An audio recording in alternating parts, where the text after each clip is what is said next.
Hello students, BA third year paper first education के अंतर्गत topic नवाचार में बाधाओं को दूर करने के प्रयास के विषय में आज मैं बात करने जा रही हूँ।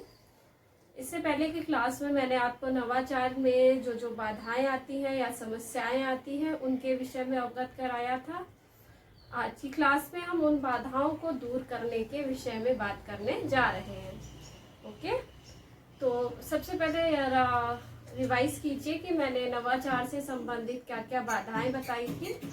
चलिए मैं आपको बता देती हूँ। पहला था अज्ञानता का अभाव, असफलता का भय, समाज का भय, साथ ही साथ अज्ञान जनित बाधाएं, इस तरह की समस्याओं के विषय में मैंने बताया था। आज मैं आपको इन बाधाओं या समस्याओं को दूर करने के विषय के बारे में बताने जा रही हूँ। तो देखिए, नवाचार में बाधाओं को दूर करने के उपाय, जो भी मैंने बाधाएं बताई थी उससे संबंधित अब उन्हें दूर कैसे किया जा सकता है। तो उसमें सबसे बड़ा रोल, जो भी समस्याएं हैं उनको दूर करने में सबसे बड़ा रोल होता है नवाचारकर्ता का, जो कि हमें नवाचार के विषय में अवगत कराता है, बताता है या मैनेज करता है। वही इन सब की बाधाओं को दूर करने में एक महत्वपूर्ण भूमिका अदा कर सकता है। ओके, तो जैसा कि मैंने इसमें लिखा है, सबसे पहला पॉइंट क्या है? उत्तम परिवेश का निर्माण करना।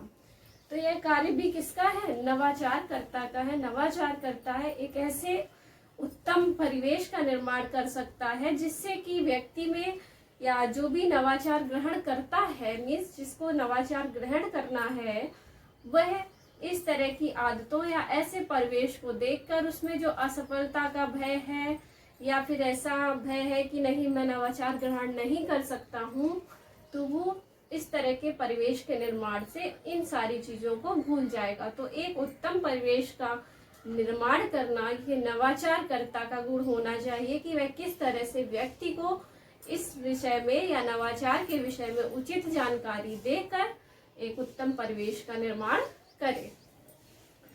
द सेकेंड इज विश्वास जागृत करना।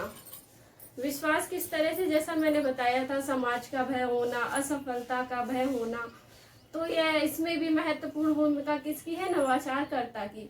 क्या भी वह लोगों के अंदर या व्यक्ति के अंदर इस तरह का विश्वास जागृत करे कि नहीं, आप नवाचार ले रहे हो या नवाचार के विषय में मैं आपको जानकारी दे रहा हूँ या दे रही हूँ, तो इसमें डेफिनेटली आपको सफलता मिलेगी या मिलने के चांसेस ज़्यादा हैं। तो इस तरह से अगर नवाचारकर्ता व्यक्ति के अंदर विश्वास जागृत कर ले, विश्वास पैदा कर ले, तो नवाचार के मार्ग में आने वाली यह बाधा जो है डेफिनेटली दूर हो सकती है। नेक्स्ट थर्ड की बात करेंगे हम, असुरक्षा की भावना को दूर करना। असुरक्षा की भावना से तात्पर्य क्या है कि व्यक्ति जो है उसके अंदर असुरक्षा की भावना आ जाती है कि नहीं, मैं नवाचार ग्रहण कर रहा हूँ या नवाचार के विषय में मुझे जानकारी हो रही, समाज क्या कहेगा, भय क्या होगा। जैसे मैंने आपको बताया था, मूल्य, आदर्श, परंपराओं के विषय में व्यक्ति ज्यादा सोचता है।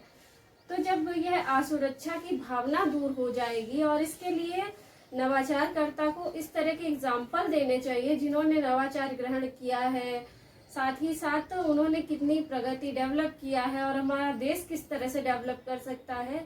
क्योंकि हमारे देश में या हमारे भारत को एक अच्छा देश, विकसित, प्रगतिशील देश बनाने में एक एक व्यक्ति का योगदान होता है। ऐसा नहीं है कि आप सोचे नहीं मेरे अकेले के योगदान करने से क्या होता है। जैसा कि आप जानते हो, बूंद बूंद से घड़ा भरता है।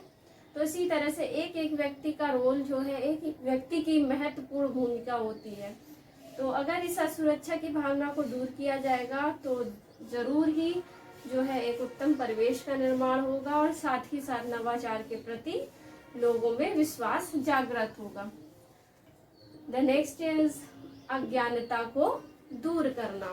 ओके, जैसा मैंने बताया था, तो उसके लिए क्या करना चाहिए? तरह तरह के संगठनों का निर्माण करना चाहिए जिनका कार्य हो कि सबसे पहले लोगों को नवाचार के प्रति वह जिज्ञासा पैदा करे, साथ ही साथ उनको इस विषय में बताएं नवाचार होता क्या है और किस तरह से यह जो है एक व्यक्ति का, एक देश का, हमारे समाज का, सभी का जो है विकास कर सकता है।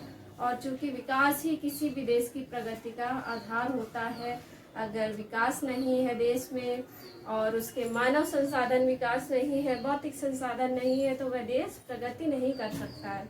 तो इस तरह से इसको दूर करने का प्रयास करना चाहिए। नेक्स्ट इज सफल होने का विश्वास दिलाना। नवाचारकर्ता को सर्वप्रथम व्यक्ति के सफल होने का विश्वास जागृत करना चाहिए। जैसा कि मैंने बताया था आपको जब इससे संबंधित बाधाएं बताई थी कि अगर व्यक्ति में ऐसा भय होता है कि मैं इस कार्य में सफल नहीं होऊंगा, तो सफल होने का विश्वास दिलाना यह कार्य भी किसका है? नवाचारकर्ता की, कि व्यक्ति के अंदर वह विश्वास पैदा करे कि नहीं, इस कार्य में वह सफल हो सकता है या हो जाएगा। इस विषय में विश्वास जागृत कराना सर्वप्रथम उद्देश्य है नवाचारकर्ता का। द नेक्स्ट इज नवाचार की पूर्ण जानकारी देना। सबसे ज़्यादा इम्पोर्टेंट टॉपिक है या सबसे ज़्यादा इम्पोर्टेंट पॉइंट कह सकते हैं इसे, क्योंकि अगर नवाचार की जानकारी ही नहीं होगी तो बाकी की सारी जो बाधाएं हैं उनको दूर करने के लिए या जो भी नवाचार आ रहा है उसके विषय में जानकारी देने के लिए इसका होना ज़रूरी है।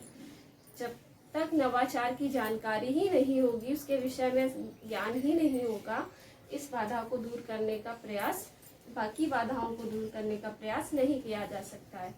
तो यह कार्य नवाचारकर्ता का है, संगठन का है, सरकार का है कि वह नवाचार के विषय में लोगों को पूर्ण जानकारी प्रदान करे।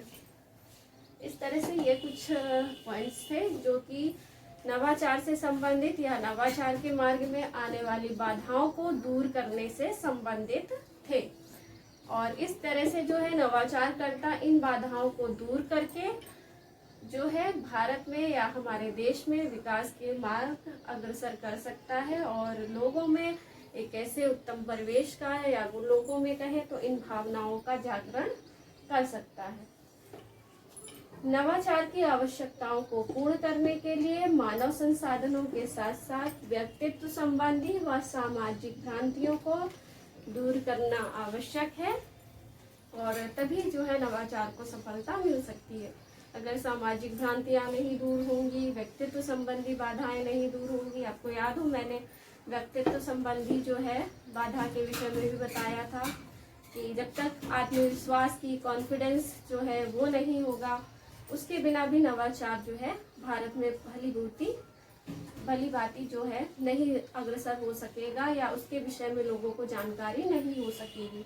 तो इन सभी बाधाओं को दूर करना जो है एक प्रमुख या कुशल कह सकते हैं नेतृत्वकर्ता या नवाचारकर्ता का होना अति आवश्यक है। अतः इन सब बाधाओं को दूर करना आवश्यक होता है। इम्पोर्टेंट टॉपिक है आपका ये भी, क्योंकि नवाचारकर्ता में अगर आपका क्वेश्चन जो आता है वो इस तरह से आता है, नवाचार के मार्ग में आने वाली बाधाओं एवं उन्हें दूर करने के उपायों के विषय में बताइए। तो ये टॉपिक आपका एक ही साथ था जिसको कि मैंने 2 अलग अलग क्लासेस में बताया है और आप इसे जो है साथ में ही पढ़ेंगे, साथ में ही क्वेश्चन 99% एग्जाम में आ जाता है कि बाधाएं क्या हैं और उन बाधाओं को किस प्रकार दूर किया जा सकता है।